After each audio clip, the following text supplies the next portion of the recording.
أعوذ بالله من الشيطان الرجيم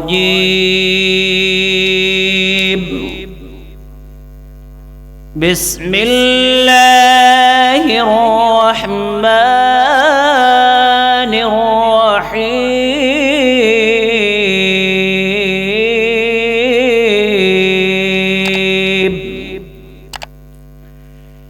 إنه لقرآن كريم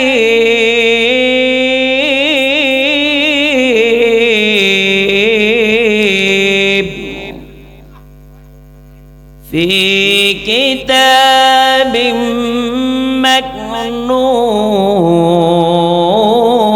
مكنون لا يمسه إلا المطهرون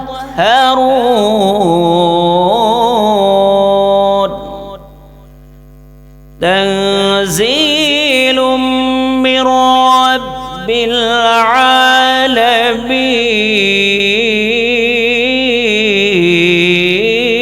العالمين أفبهذا الحديث أنتم مدهنون وتجعلون رزقكم أنكم تكذبون فلولا إذا بلغت الحلقوم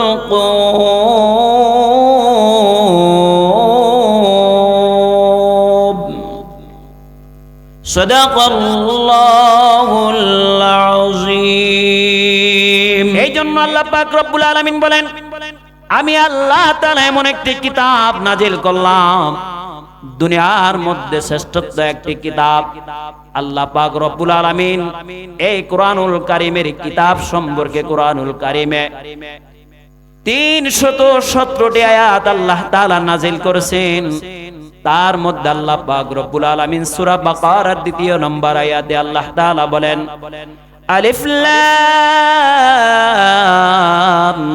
মিম যালিকাল কিতাবু লা রাইবা ফীহি হুদাল লিল মুত্তাকিন বলেন আল্লাহু আকবার আল্লাহ পাক রব্বুল আলামিন বলেন আমি আল্লাহ তাআলা এমন একটি কিতাব আমি আল্লাহ তাআলা নাজিল করেছি যেই কিতাবের মধ্যে কোনো বলতে দূরের কথা কোনো ভুলের কোনো সন্দেহ নাই দেখেন কবিরা কবি লেখে সাহিত্যিক লেখে গল্পওয়ালা গল্প লেখে কিতাবওয়ালা কিতাব লেখে সবার সর্বশেষে একটা কথা বলে আমার যদি লেখার মধ্যে যদি কোনো ভুল যদি ধরে দিয়ে থাকেন আমার লেখার মধ্যে যদি কবিতার মধ্যে যদি কোনো ভুল হতে থাকে তাহলে আপনাদেরকে অসংখ্য ধন্যবাদ দেয়া যাবে আমি আপনাদের কাছে সারা জীবন কৃতজ্ঞ কি বলেন আল্লাহ তাআলা বলেন যালিকাল কিতাব আমি আল্লাহ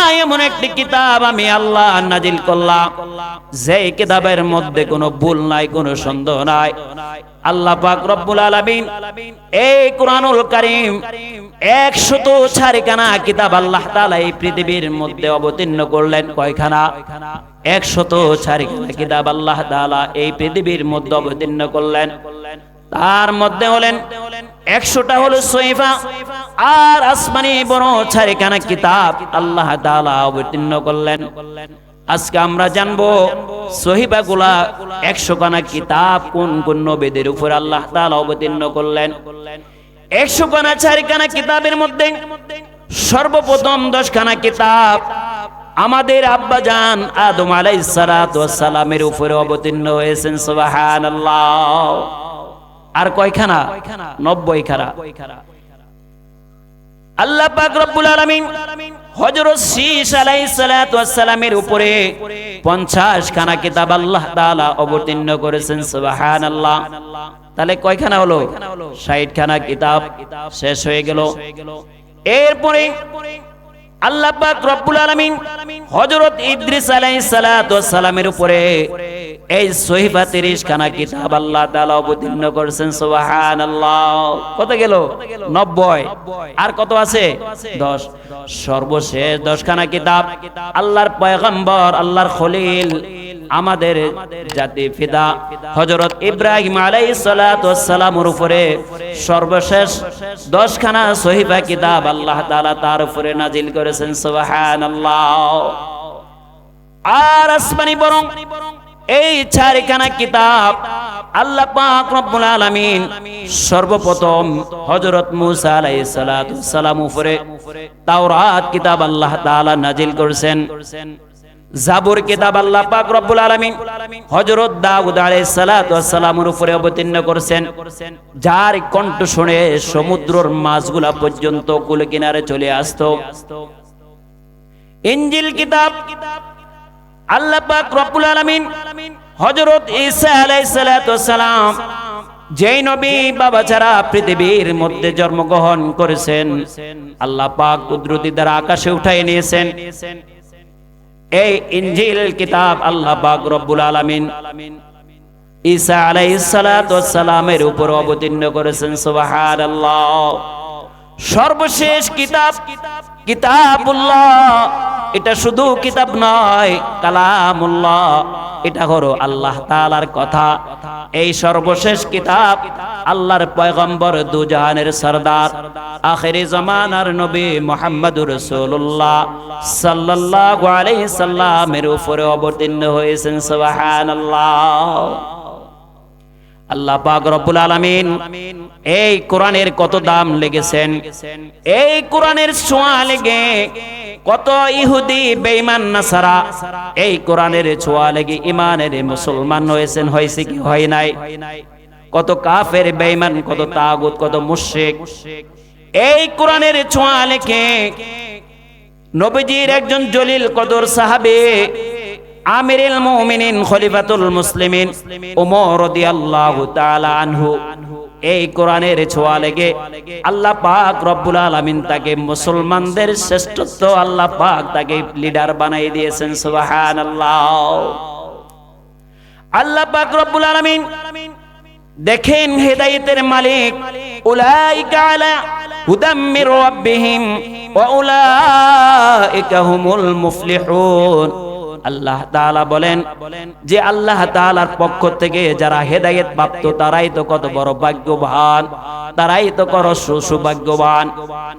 আল্লাহর পয়গম্বর নবী মুহাম্মদুর রাসূলুল্লাহ সাল্লাল্লাহু আলাইহি সাল্লাম যখন ইশারের নামাজের মধ্যে যখন কোরআনুল কারীম তেলাওয়াত করতেছেন, আল্লাহর পয়গম্বর নবী মুহাম্মদুর রাসূলুল্লাহ সাল্লাল্লাহু আলাইহি সাল্লাম গভীর রাতে তাহাজ্জুদের নামাজ পড়ে আল্লাহর কাছে দুহাত তুলে দোয়া করেছেন, রব্বুল আলামিন, আয় আল্লাহ, দুইজন ব্যক্তির জন্য আল্লাহর পয়গম্বর নবীজি দোয়া করেছেন যে ওমরকে আল্লাহ আপনি ইসলামের জন্য কবুল করিয়া নেন, আর চাচা আবু জাহিল্লার জন্য দোয়া করেছেন আল্লাহ পাক রব্বুল আলামিন ওমর রাদিয়াল্লাহু তাআলা আনহুকে কবুল করে নিয়েছেন। সুবহানাল্লাহ।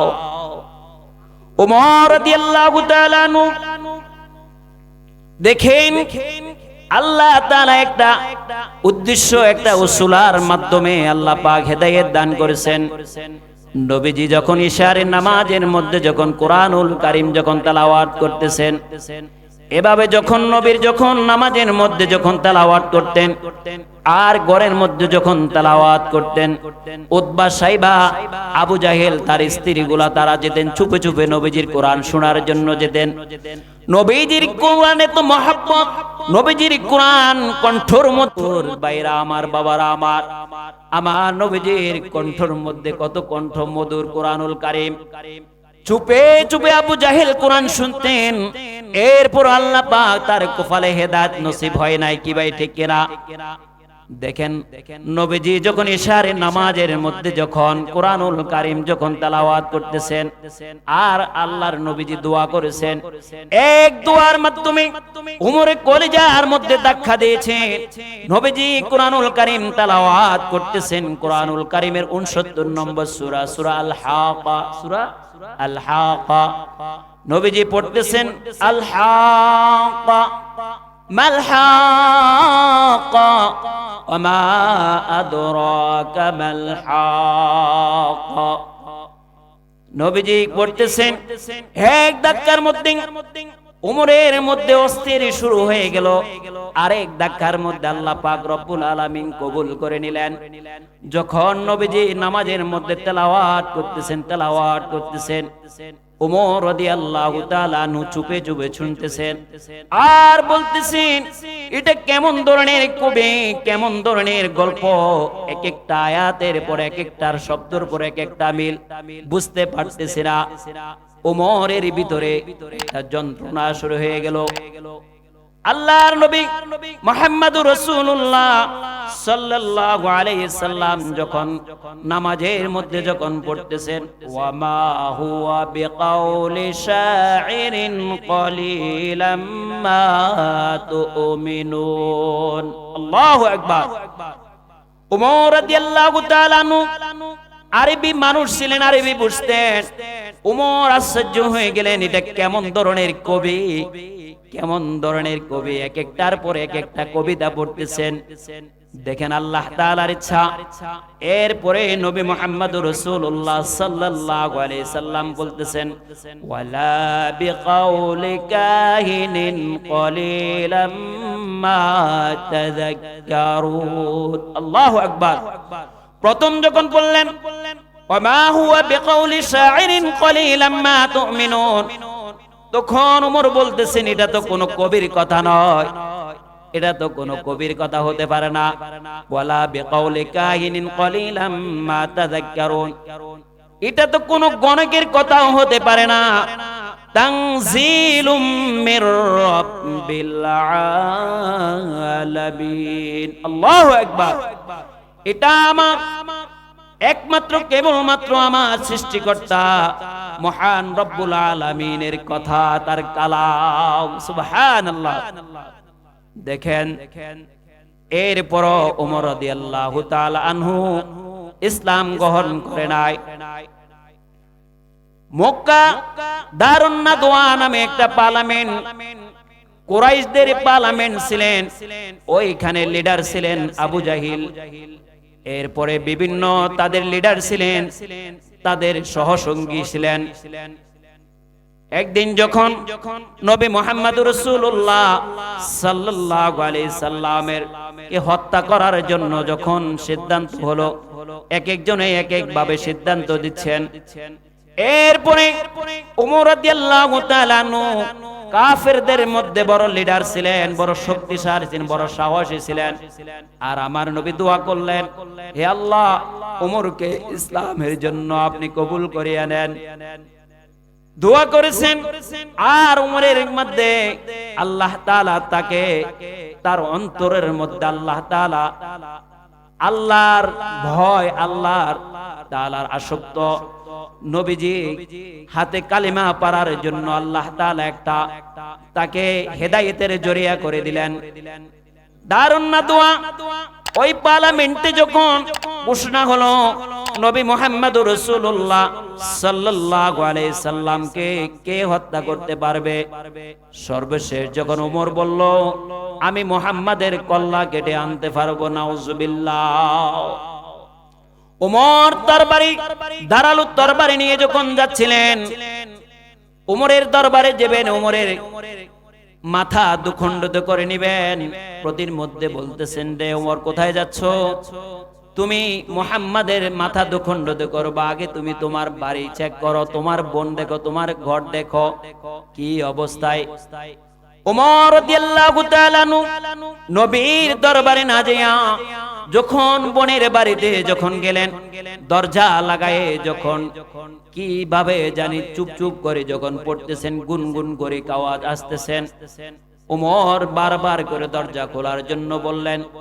ওমরের আওয়াজ শুনে হযরত খাব্বাব রাদিয়াল্লাহু তাআলা আনহু ওমরের বোন ফাতেমা বিন খাত্তাব রাদিয়াল্লাহু তাআলা আনহা, ওমরের ভগ্নিপতি সাইয়্যিদ রাদিয়াল্লাহু তাআলা আনহু, দুইজনকে কোরআন শিক্ষা দিতেছেন খাব্বাব রাদিয়াল্লাহু তাআলা আনহু। ওমরের কণ্ঠের আওয়াজ শুনে ওমরের ভগ্নিপতি সাইয়্যিদ আর খাব্বাব তারা দুইজন চোখের ভিতরে লুকিয়েছেন ভয়ে। যখন ওমর দরজা খুলে যখন ঘরে প্রবেশ করলেন আর এত রাগান্বিত ছিলেন, বলতেছেন তোমরা এখানে কি পড়লা, কি গুনগুন করে পড়লা? বলতেছে তুমি যা পড়েছি তা কিছু তুমি বুঝবা না, আর তুমি যদি বুঝতে হয় আর দেখতে হয় তাহলে তুমি আগে পবিত্র হতে হবে। এরপরে দেখেন তার ভগ্নিপতি সাইয়্যিদ রাদিয়াল্লাহু তাআলা আনহুকে এত বড় আঘাত করলেন, মারতে মারতে শরীর রক্তাক্ত করে ফেললেন। স্বামী রক্তাক্ত দেখে ওমরের বোন ফাতেমা বিন খাত্তাব সহ্য করতে পারে না। সহ্য করতে না পেরে তখন বলতেছে ভাই এটা কেমন ধরনের নির্যাতন, সহ্য করতে পারে না, ভাইয়ের হাত ধরে ফেলছেন। উমর তখন তার মস্তিষ্ক ঠিক ছিল না, এমন জোরে একটা হাত দিয়ে এমন একটা থাপ্পড় মেরেছে বোনের মুখের মধ্যে। বোনের মুখটা ঠোঁটটা ফেটে রক্ত ছিটকে যখন বের হয়েছে। দুনিয়ার মধ্যে সবচাইতে বড় আপনজন হলো নিজের মা বাবা, কি ঠিক কিনা? দুনিয়ার মধ্যে সর্বোচ্চ হলো নিজের মা বাবা আপনজন, মা বাবার পরে এরপরও ভাই বোনদের বন্ধন। দেখেন বোনের রক্ত দেখে ওমর সহ্য করতে পারে নাই, হঠাৎ করে দিলটা নরম হয়ে গেল। বলতেছে বোন তুমি কি বললা, আমাকে একটু দাও, আমাকে একটু দেখে। ওমরের বোন বলল এই কাগজখানা যদি তুমি হাতে নিতে হয় তাহলে তুমি পুত পবিত্র হয়ে আসো, তুমি গোসল করে আসো, ওযু করে আসো। বোনের কথা মতে ওমর পুত পবিত্র হয়ে ওযু করে যখন আসলেন, আল্লাহ তাআলার এই কিতাব হলো শ্রেষ্ঠত্ব কিতাব, ইন্নাহু লাকুরআনুন কারীম, এই কিতাব হলো বড় সম্মানিত কিতাব। ফি কিতাবিম মাকনুন, এই কিতাব হলো সুরক্ষিত কিতাব, যেই কিতাবের মধ্যে মানব জাতির জন্য রয়েছে হিদায়াত। কি বলেন ঠিক কিনা? যেই কিতাব হলো অন্ধকার পুঁজির থেকে মানুষের আলোর দিকে আনে। সুবহানাল্লাহ। ওমর রাদিয়াল্লাহু তাআলা আনহু পুত পবিত্র হয়ে যখন আসলেন আর যখন কাগজখানা যখন ওমরের হাতে দিলেন, ওমরের হাতে দিতে দেরি হয়। ওমর যখন কোরআনুল কারীম তেলাওয়াত করতেছেন, বিসমিল্লাহির রহমানির রহিম, আল্লাহু আকবার। সূরা তাহা যখন তেলাওয়াত করতেছেন, তাহা মা আনজালনা عليك القرآن لتشقى إلا تذكرة لمن يخشى تنزيلا ممن خلق الأرض والسماوات العلى الله أكبر সূরা তাহা তেলাওয়াত করতেছেন, তেলাওয়াত করতে করতে চোখের পানি বেয়ে বেয়ে ওমরে আর স্থির থাকতে পারে নাই। ওমর বলতেছে বোন খাব্বাব রাদিয়াল্লাহু তাআলা আনহু চোখের তর থেকে বের আসলেন। সকল মিলে বলতেছেন জলদি করে নিয়ে চলো আমাকে নবী মুহাম্মদুর রাসূলুল্লাহ সাল্লাল্লাহু আলাইহি সাল্লামের দরবারে আমাকে নিয়ে চলো। যখন ওমর রাদিয়াল্লাহু তাআলা আনহু নবীর দরবারে যাচ্ছেন, আবু বকর, উসমান, আলী রাদিয়াল্লাহু তাআলা আনহু তারা দেখতেছেন ওমর আসতেছেন আর বলতেছেন ইয়া রাসূলুল্লাহ, ইয়া হাবিবাল্লাহ, ওমর আসতেছে মুসলমানদের শত্রু আপনাকে হত্যা করার জন্য, আপনি লুকিত হয়ে যান, আপনি আমাদেরকে ছেড়ে দেন, আমরা ওমরকে দুখণ্ডিত করে ফেলবো, আমার নবীজি বলতেছেন, ওরে আবু বকর, ওরে ওসমান, ওরে আলী, তোমরা ধৈর্য ধারণ করো, উমরকে আসতে দাও।